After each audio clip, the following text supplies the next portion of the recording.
وقوله تعالى إن هذا القرآن يقص على بني إسرائيل أكثر الذي هم فيه يختلفون. وقوله وهذا كتاب أنزلناه مبارك. وقوله لو أنزلنا هذا القرآن على جبل لرأيته خاشعا متصدعا من خشية الله. جو پیچھے نصوص گزرے ہیں اللہ تعالیٰ کے کلام کے حوالے سے، وہ عام نصوص ہے جن سے اللہ کا کلام ثابت ہو رہا ہے اور اللہ تعالیٰ کے متکلم ہونا ثابت ہو رہا ہے۔ اللہ تعالیٰ کے کلام کا ایک حصہ قرآن پاک ہے، یہ بھی اللہ کا کلام ہے، کلام الرحمن ہے، اور چونکہ کلام اللہ کی صفت ہے تو قرآن اللہ کی صفت ہے، اللہ کی مخلوق نہیں ہے، اللہ تعالیٰ کی صفت ہے۔ تو اللہ تعالیٰ کے کلام کے ذکر کے سیاق میں شیخ الاسلام نے قرآن کا ذکر بھی کیا کہ اللہ تعالیٰ کے کلام میں سے قرآن اس کا کلام ہے۔ ان ھذا القرآن یقص علی بنی اسرائیل اکثر الذی ھم فیہ یختلفون، یہ قرآن جو ہے بنی اسرائیل پر جو ہے وہ بیان کرتا ہے اور واضح کرتا ہے اکثر وہ چیزیں جن میں وہ اختلاف کا شکار۔ یہ قرآن کا ذکر ہے۔ قرآن کیا ہے؟ کلام الرحمن۔ اور ان کا اختلاف کیا بنی اسرائیل کا، یعنی یہود کا اور نصارہ کا؟ وہ بطور خاص عیسیٰ علیہ السلام کے بارے میں ایک قوم جفا کا شکار ہوئی یہودی، اور ایک قوم غلوب کا شکار ہوئی عیسائی۔ یہودی عیسیٰ علیہ السلام کو اللہ کا رسول نہیں مانتے تھے، بلکہ نعوذ باللہ ثم نعوذ باللہ انہیں ولد الزنا کہتے تھے، نعوذ باللہ۔ اور عیسائی عیسیٰ علیہ السلام کو رسول مانتے اور اس میں ایسا غلوب کا شکار ہوئے کہ ان کو اللہ کا بیٹا بنا دیا، اور بعض نے انہی کو اللہ بنا دیا۔ یہ ان کا اختلاف ہے یہود اور نصارہ کا، ایک طرف جفا ہے اور انکار ہے، اور ایک طرف ایسا ماننا ہے کہ عیسیٰ کو الہ بنا دیا یا اللہ کا بیٹا بنا دیا۔ یہ قرآن جو ہے یہ تم پر بیان کرتا ہے اور کرے گا کہ عیسیٰ علیہ السلام کی حقیقت کیا ہے، وہ اللہ کے بندے اور اللہ کے رسول۔ وقولہ وہذا کتاب انزلناہ مبارک، اشارہ قرآن کی طرف ہے۔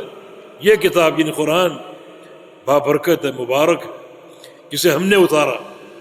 یہ اللہ کا کلام ہے، یہ قرآن پاک جو ہے، اور اللہ نے اتارا اسے۔ وقولہ لو انزلنا هذا القرآن على جبل لرأيته خاشعا متصدعا من خشية اللہ، کہ اگر اس قرآن کو ہم پہاڑ پہ اتار دیتے تو پہاڑ بھی اللہ کی خشیت سے، اللہ کے خوف سے ریزہ ریزہ ہو جاتے ہیں۔ یہاں بھی قرآن کا ذکر ہے۔ تو قرآن کیا ہے؟ کلام اللہ۔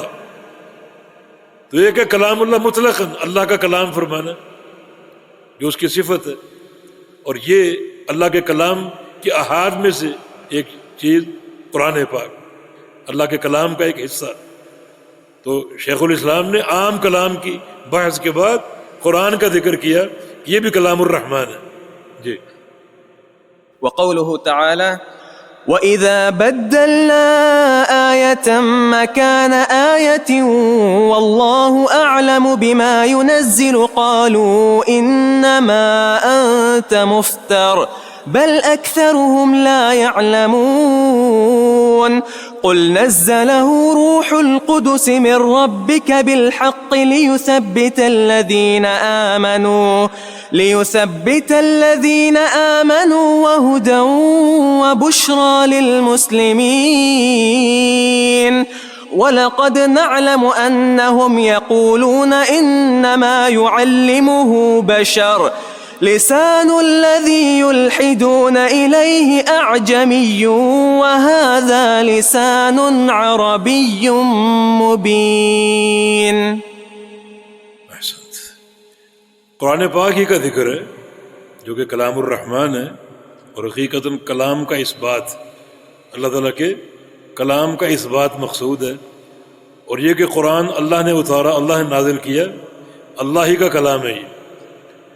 وَإِذَا بَدَّلْنَا آيَةً مَكَانَ آيَةٍ، اور جب ہم تبدیل کرتے ہیں کسی آیت کو کسی دوسری آیت کی جگہ، یہاں تبدیلی سے مراد نسخ یعنی کتاب اللہ میں ثابت ہے، یہ منسوخ کرنا۔ ایک حکم اللہ نے بھیجا اپنی مشیت سے، اپنے ارادے سے، اور اللہ چاہے اس کو منسوخ کرنا تو اللہ منسوخ کر سکتا ہے۔ یعنی قرآن پاک میں نسخ کی یعنی کئی مقامات موجود ہیں۔ ایک حکم اترا اور اللہ نے اس کو اپنی مشیت سے ہی اس کو منسوخ کر دیا، عمل کرا کے یا عمل کرائے بغیر۔ یعنی بعض اوقات اللہ تعالیٰ عمل کرائے بغیر ہی ایک حکم کو منسوخ کرتا ہے، وہ قادر ہے ہر چیز پر۔ نمازیں 50 فرض ہوئیں اور 50 پڑھائے بغیر اللہ نے منسوخ کر دی اور 5 باقی چھوڑ دی، 5 برقرار رکھی۔ تو اللہ تعالیٰ کی مرضی، یہ اس کا دین ہے، اس کی مشیت کے تحت ہے۔ وہ جس حکم کو چاہے اٹھا لے، جس کو چاہے برقرار رکھے۔ لیکن جب اللہ تعالیٰ نے نسخ فرمایا، اپنی کچھ آیات کو منسوخ کیا، آگے فرمایا واللہ اعلم بما ينزل، اللہ سب سے بہتر جانتا ہے اور سب سے زیادہ جانتا ہے کہ وہ کیا اتار رہا ہے۔ قالوا، کفار نے کہا کہ انما انت مفتر، تم جھوٹ بولتے ہو، نعوذ باللہ۔ اللہ کے نبی سے کہا تم جھوٹ بولتے ہو، اگر یہ کلام سچ ہے تو پھر یہ منسوخ کیوں کیا جا رہا ہے، تبدیلی کیوں کی جا رہی ہے؟ یہ تبدیلی اس کے جھوٹ ہونے کی علامت ہے۔ بل اکثرهم لا يعلمون، اللہ فرماتا ہے کہ ان میں سے اکثر لوگ نہیں جانتے، بے وقوف ہیں، ان کو حقیقت کا علم نہیں ہے۔ اللہ کا کلام ہے اور یہ ساری باتیں اس کی مشیت کے تابع ہیں، جس حکم چاہے رکھے اور جس کو چاہے منسوخ کر دے۔ بلکہ نسخ میں اللہ تعالیٰ کی حکمتیں ہیں، لوگوں کا امتحان بھی ہے، جس امتحان میں کافر ناکام ہے۔ اللہ تعالیٰ آزماتا ہے کہ میرے بندے اتباع کرتے ہیں یا نہیں کرتے۔ یہ تبدیلی اور یہ نسخ کہیں ان کی سوچ کو خراب تو نہیں کر دیتا؟ یہ تبدیلی کیوں کی گئی؟ یہ بھی ایک اتباع کے تعلق سے امتحان ہے۔ اللہ تعالیٰ بندوں کو آزماتا ہے، اور پھر نسخ جب اللہ فرماتا ہے تو پچھلے حکم سے بہتر حکم لے کر آتا ہے۔ لیکن یہ ایک بات آپ ذہن میں رکھیں کہ منسوخ ہونے کا معنی یہ ہے کہ وہ منسوخ ہونا تقدیر میں لکھا ہوا ہے، وہ منسوخ ہونا تقدیر میں لکھا ہوا ہے۔ یہ تقدیر کے فیصلے سارے قائم اور ثابت ہیں اور اس کے مطابق ہو رہا ہے۔ مثلا یہ لکھا ہوا ہے کہ فلاں وقت اللہ تعالیٰ فلاں حکم اتارے گا، نازل فرمائے گا، اور کچھ عرصے بعد اس کو منسوخ کر دے گا۔ تو پہلے حکم کا نزول تقدیر میں لکھا ہوا ہے، اور کچھ عرصے بعد دوسرے کا نزول وہ بھی تقدیر میں لکھا ہوا ہے کہ دوسرا حکم پہلے کو منسوخ کر دے گا۔ تو ناسخ اور منسوخ دونوں کا علم تقدیر میں موجود ہے۔ اللہ کا فیصلہ تبدیل نہیں ہو رہا، اللہ کے فیصلے قائم ہیں۔ ذکر تو اصل قرآن کا مقصود ہے، قرآن کلام اللہ ہے، اور تبدیلی بھی اللہ کے امر سے ہے، نسخ بھی اللہ کے امر سے ہے۔ اگر آیت کو منسوخ آ رہی ہے تو اللہ کے امر سے آ رہی ہے، ناسخ آ رہی ہے تو اللہ کے امر سے آ رہی ہے۔ قل نزلہ روح القدس من ربک، کہہ دیجئے کہ اس کو اتارا ہے روح القدس نے، اس پاکیزہ روح نے، جبریل امین نے۔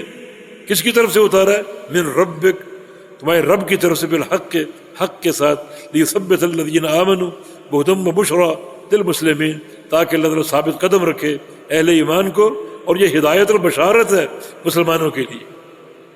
مزید بہتر حکم اللہ تعالیٰ پیش فرما دیتا ہے۔ مانو سب آیت المنسیہ، آگے کیا ہے؟ ناتی بخیر منہا اور مثلہا، جب منسوخ کرتے ہیں تو اس سے بہتر لے کر آتے ہیں، اس سے بہتر لے کر آتے ہیں۔ تو یہ ایک طرح کی ایک ابتلا بھی ہو گئی، بندوں کے ایمان کا امتحان بھی ہو گیا، اور جو کامیاب ہیں وہ سرخرو ہو گئے اور ان کو پہلے سے بہتر چیز بھی حاصل ہو گئی۔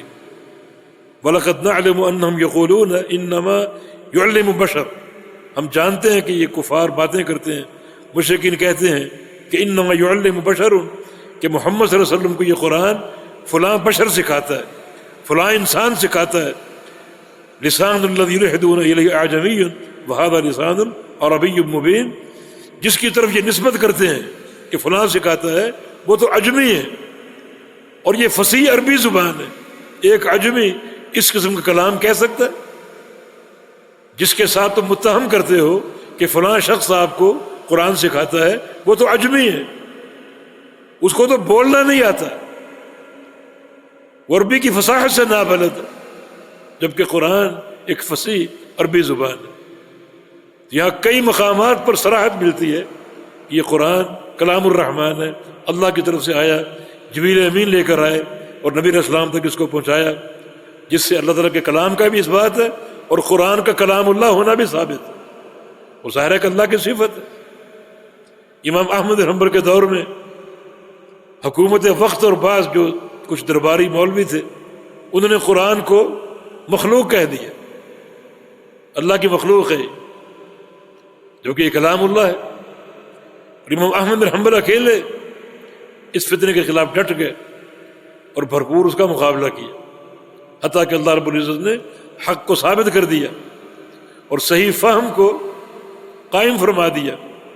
امام احمد بن حنبل کے ان جہود، اس صبر اور اس جہاد کے نتیجے میں جو انہوں نے وقت کے حکام کے خلاف کیا، لیکن کسی ایسی گستاخی کے ساتھ نہیں جو حاکم کے سمع و اطاعت کے تقاضوں کے خلاف، ایسا کبھی اقدام نہیں اختیار کیا، بلکہ ہمیشہ سامنے کھڑے ہو کر کتاب و سنت کی بات کی۔ باقی برسر عام کسی کو ابھارنا، کسی کو اکسانا، یہ انہوں نے کوئی اقدام نہیں کیا ایسا، اور نہ کسی کی تکفیر کی، حالانکہ ان کا عمومی قول موجود ہے کہ قرآن کو مخلوق کہنے والا کافر، اور ان کے سامنے جو حکام تھے وقت کے، 4 بادشاہوں نے ان پر تشدد کیا جو قرآن کو مخلوق کہہ رہے تھے۔ وہ صرف مخلوق نہیں کہہ رہے تھے بلکہ کوڑے بھی مار رہے تھے اور قید و بند کی صعوبتیں بھی دی تھی۔ اتنے جرائم کے باوجود بھی امام احمد نے کبھی ان کی تکفیر نہیں کی، ان کو کافر نہیں کہا، حالانکہ قول آپ کا کیا ہے کہ قرآن کو مخلوق کہنے والا کافر، تو ان کی تکفیر کیوں نہیں کی؟ حالانکہ وہ کوڑے بھی مار رہے تھے، لہو لہان کر رہے تھے۔ انہوں نے کوڑے مارنے کا انداز یہ تھا کہ روزانہ 10 جلاد آتے تھے، ایک جلاد پوری قوت سے کوڑا مارتا اور جا کے آرام کرتا، پھر دوسرا آ جاتا، پھر تیسرا، پھر پہلا، اس طرح شروع ہوتا۔ ایک بار ان کے بیٹے نے پوچھا کہ ایک وقت میں آپ کو کتنے کوڑے مارتے تھے؟ وہ کہ بیٹا کبھی گنے نہیں، ایک دن گنے 37 تک گن سکا، پھر بے ہوش ہو گیا، پھر مجھے ہوش نہیں کتنے مارے ہو۔ اس قدر ظلم، لیکن کافر نہیں کہا، حالانکہ قرآن کو مخلوق کہہ رہے ہیں اور ان کو کوڑے مار رہے ہیں اور قید و بند کی صعوبتوں میں ان کو جھونکا ہوا ہے، مگر تکفیر نہیں کی، حالانکہ ان کا عمومی قول موجود ہے کہ قرآن کو مخلوق کہنے والا کافر۔ اس سے آپ اندازہ کیجئے کہ سلف کا موقف کیا تھا، اور امام اہل السنہ امام احمد بن حنبل رحمہ اللہ، انہوں نے کیا فکر جو ہے وہ ہمیں منتقل کی اور پیش فرمائی کہ تکفیر معین جائز نہیں، کسی کو نامزد کر کے کہنا کہ تو کافر ہے یہ جائز نہیں، عام حکم بیان کر دو کہ جس نے یہ عقیدہ رکھا وہ کافر، مگر اس کو نامزد کر کے کافر نہ کرو۔ اور نبی علیہ السلام کی حدیث بھی ہے، من قال لاخیہ یا کافر فقد باء باحدہم، کہ جو شخص اپنے کسی بھائی کو، کسی مسلمان کو کافر کہے گا تو اگر وہ کافر نہیں ہے تو پھر کہنے والا کافر۔ تو تکفیر معین ایک ایسا جرم ہے کہ تکفیر کرنے والا بھی اس کی زد میں آ سکتا ہے، واللہ المستعان۔